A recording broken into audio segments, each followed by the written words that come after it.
The last chapter in the first book in the series is the Stonechats, and this is the chapter I started with, and we worked on to develop some kind of creative process to how to communicate the information. This is a great photo because it's a Steneger's Stonechat. It's a young male in autumn, just the kind of plumage we hope to find.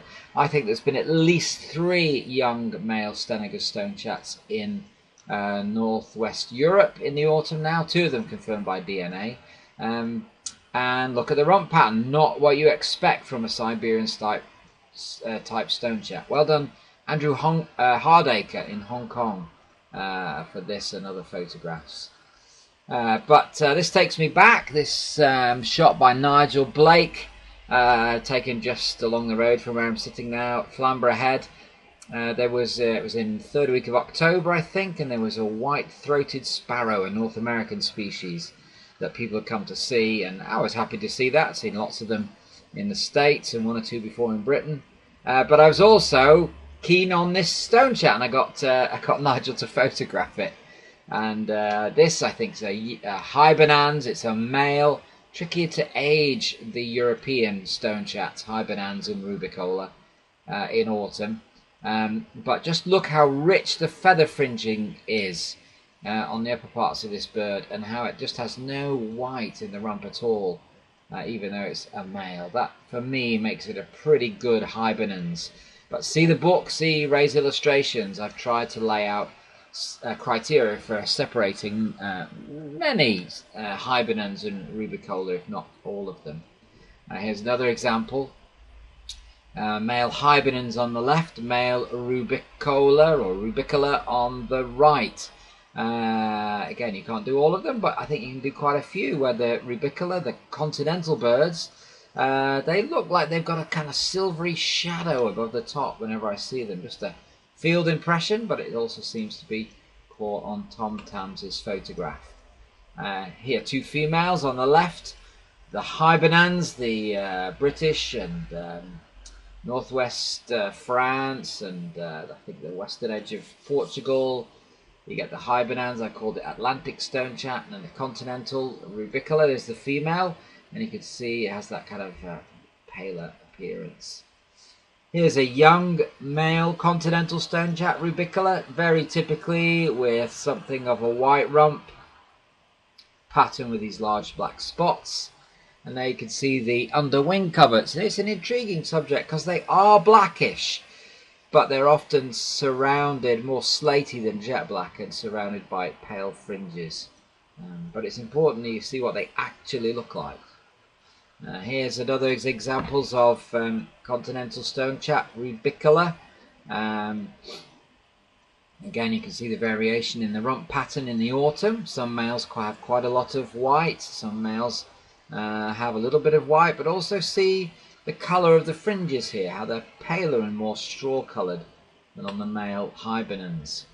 And some male, usually adult male Rubicola, can have a very extensive white rump, even in the autumn, and it's not difficult to mistake them for Siberian Stonechat Maurus. So just talking about a plain white rump and a large white collar on its own doesn't really nail Stonechat ID. More details in the key features in the book. Here's a Siberian Stonechat Maurus. This is a first winter male in October, just showcasing the key features. Generally, the underparts on them, there's a little bit of contrast from here to here, but they generally look rather the same kind of colour of peachiness. Here's that lovely plain rump without any spotting, even on the longest upper tail coverts. And the upper area tends to start to fade and start to get white here sooner. Again, there's the same bird perched up. Look how clean the flanks are. Often a really good feature for Maurus. And there's those underwing coverts, slightly obscured by blowing feathers, but they're blackish, but with some pale fringing in fresh plumage. Here's a female Siberian Maurus in the autumn, found by Dave Astins, and again quite a pale looking bird. No black showing in this area, which would be one of the telltale features for the molt of a young male, and of course in the underwing coverts. Female Siberians are the same in the underwing coverts as European Stonechats. Now I think these are easy to overlook. This is an adult male Maurus, an adult male Siberian Stonechat. And they look similar enough to male European Stonechats to get overlooked. Here's the same bird in flight, and intriguingly it's got some white at the base of the tail feathers, which some do have. Here's another adult male autumn September Maurus, thanks to Rene Pop. And again, with good views, what you want to see, of course, is the big, plain, unmarked rump and nice, clean-looking flanks, as well as the underwing coverts. Now into the Stenegas Stonechat camp, and this has been a great journey of learning. Tell you a bit more about it sometime, but people like Magnus Hellstrom and Paul Leader and Niall Moores of the Birds Career website have all contributed, particularly recently with Magnus. Got a paper coming up soon, and this is a young male Stenegas Stonechat with big black marks in the rump. Here from the Birds Career website with Niall Moores, another young male Stenegas Stonechat with these amazing mascara lines, which I haven't come across in any other taxa.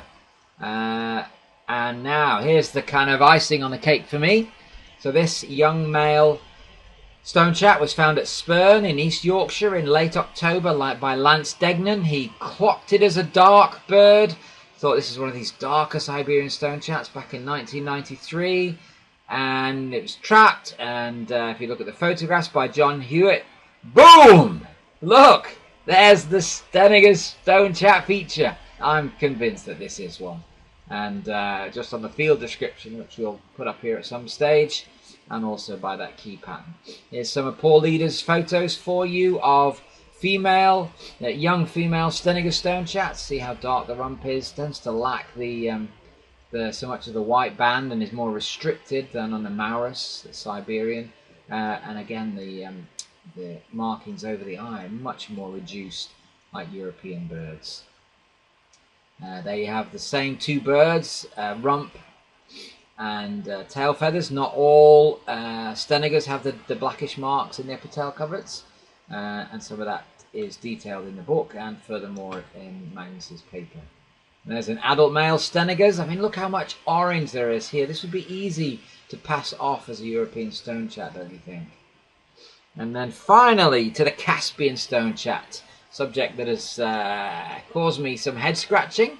Here's a young male. One of the things you notice is they're more advanced, the Caspians, than Maurus and Stenegari. They're more advanced, the young males. They have more black on the throat, and on the breast this sort of brickish colour comes through quite early.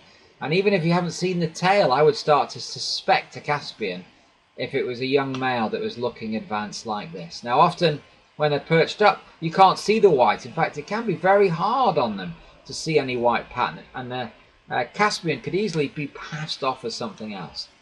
Quick flick on the underwings. This is the same young male Caspian as in the big picture. Blackish underwing covert, slightly obscured by the feathering, but look at the nice white underside of the primaries contrasting with the black underwing coverts.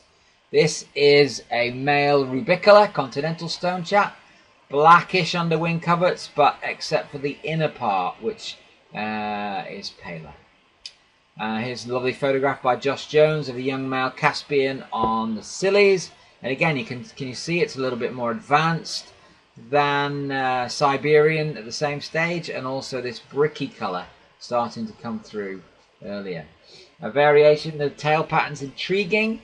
This is the same young male Caspian Stonechat, and you could only see this white when he really fanned its tail, and it's doesn't make quite half the tail, unlike the pattern on some. In fact, it's easier to see the pattern of white from the underside, as in this bird, because most of the white is on the inner webs of the tail feathers. Now, what about female Caspians? Generally dubbed impossible to identify, but I think you can do them. North Caspian Stonechats have buffy at the base of the tail feathers. And you can see this when you capture the birds in flight. This is a female Caspian stonechat. There, look, you can see the pale marks. That would be identifiable in the field, probably with a camera shot, in northwest Europe in the autumn. Here's another shot by Rich Bonter of a female Caspian stonechat. And there you can just see the diagnostic pattern that would separate it from Siberia.